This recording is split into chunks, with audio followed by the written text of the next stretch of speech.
At the southwest corner of Western Avenue and 31st Street sits a 4-story apartment complex with an external yet cloistered structure. If you glance once, you might miss it. But if you inspect closely at the corner, you'll find a small feature that vaguely pays tribute to the first Fatburger, a Los Angeles fast food institution. In fact, this is the original location of the first Fatburger ever.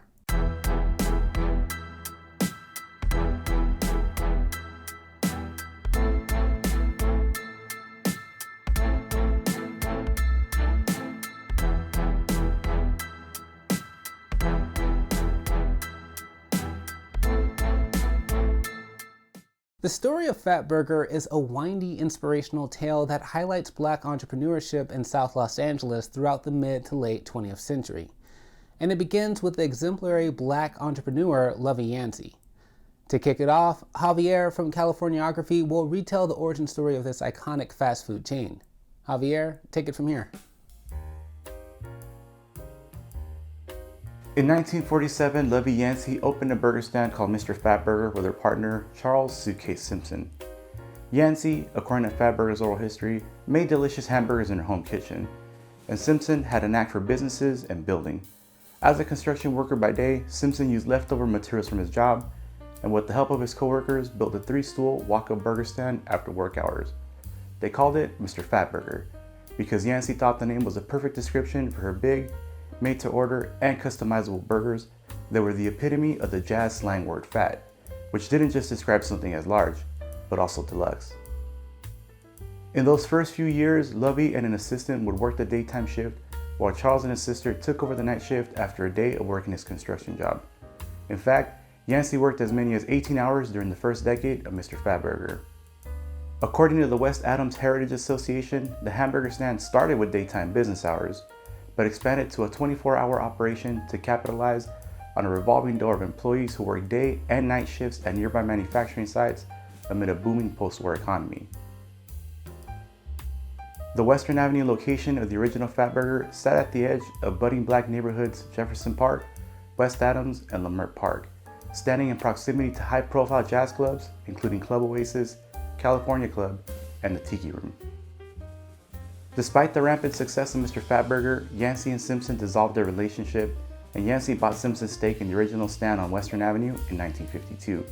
After the separation, Yancey dropped Mr. from Fatburger and set out to operate it independently.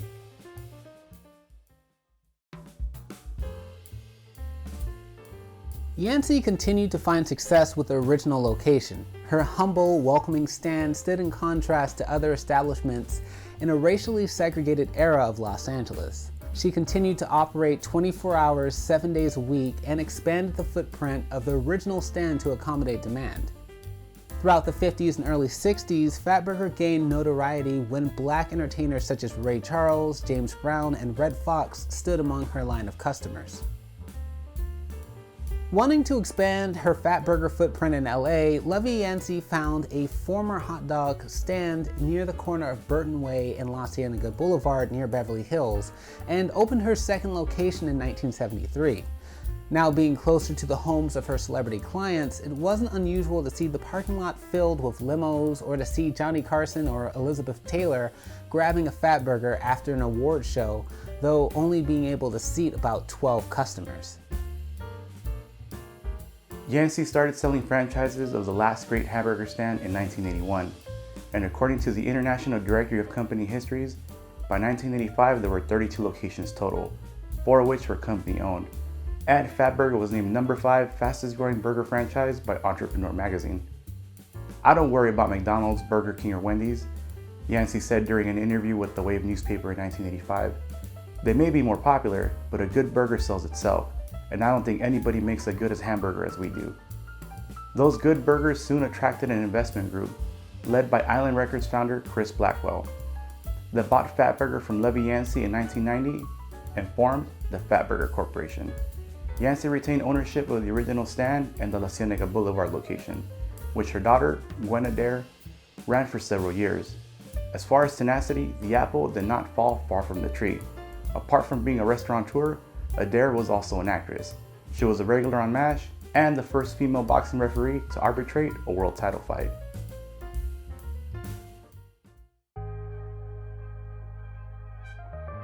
The newly formed Fatburger Corporation focused on expanding and opened locations shortly after in Las Vegas, and by the end of 1997 had 29 locations with an ambitious plan of growing to 250 locations within 5 years. But that zealous expansion didn't materialize, and Fatburger came close to being purchased by Restaurant Teams International in 1999. However, that sale was still not complete a year later.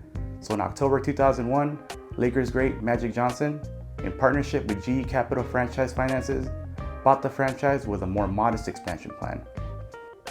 The investors plan to have 100 new locations, with 80% of them being franchises, within the next 5 years in markets where Johnson's Development Corporation already had established presence in New York, Colorado, Texas, and Georgia. Magic's involvement drew a great interest in the chain, but his time with the company was short-lived, as he sold the majority of his interest in the chain in 2003. This was mainly due to the slow rollout of their expansion, with only 3 new restaurants added during Magic's tenure. Around this time, the original Fatburger stand on Western Avenue was shuttered, but was retained by Yancey's daughter, Adair. Fog Cutter Capital Group provided an investment group led by President Keith Warlick the financing needed to acquire a controlling interest in 2003. Warlick led the campaign to take the company national and open stores in Florida, Pennsylvania, Georgia, Louisiana, and New Jersey by 2004, and continued to grow, taking the brand international by opening the first franchise in Canada in 2005 and opening the first location inside a sports stadium in 2008.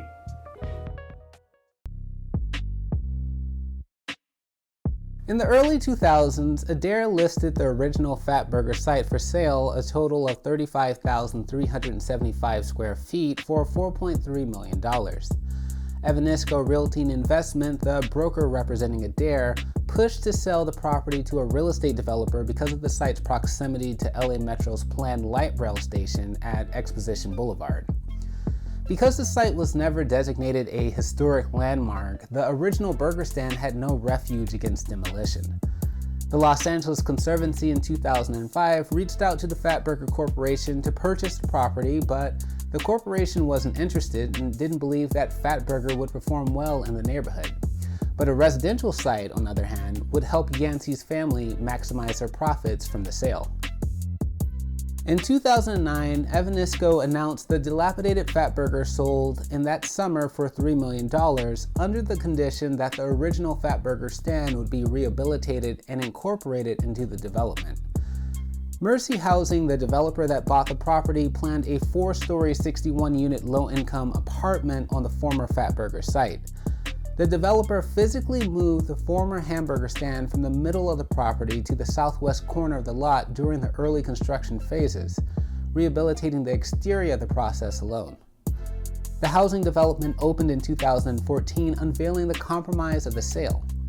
Today, the Jefferson Park Terrace towers over Western Avenue, and a vague representation of the former Fatburger shack is shoehorned in its shadow. And an even smaller plaque recognizes Yancey's incredible impact in South Los Angeles and the greater Los Angeles burger culture. Yancey died in 2008, 1 year before the sale was finalized, at the age of 96. Her legacy went beyond her Fatburger restaurants, though. In 1986, after losing her grandson to sickle cell anemia, she created a $1.7 million endowment at the City of Hope Hospital in his honor. The chain has also been name-checked in rap songs like Notorious B.I.G.'s Going Back to Cali and Ice Cube's It Was a Good Day. Fatburger is currently owned by Fat Brands, which has rapidly expanded its footprint. But despite now having over 180 locations around the world, it's still very much an LA institution. Of the 54 locations in California, over 20 of them can be found in and around the LA area. So the next time you're sitting down enjoying some fat fries, or trying to get your picture on the wall by taking on the XXX challenge, make sure you pay your respects to Lovie Yancey, who deserves a place among the legends of fast food restaurants that originated in Southern California.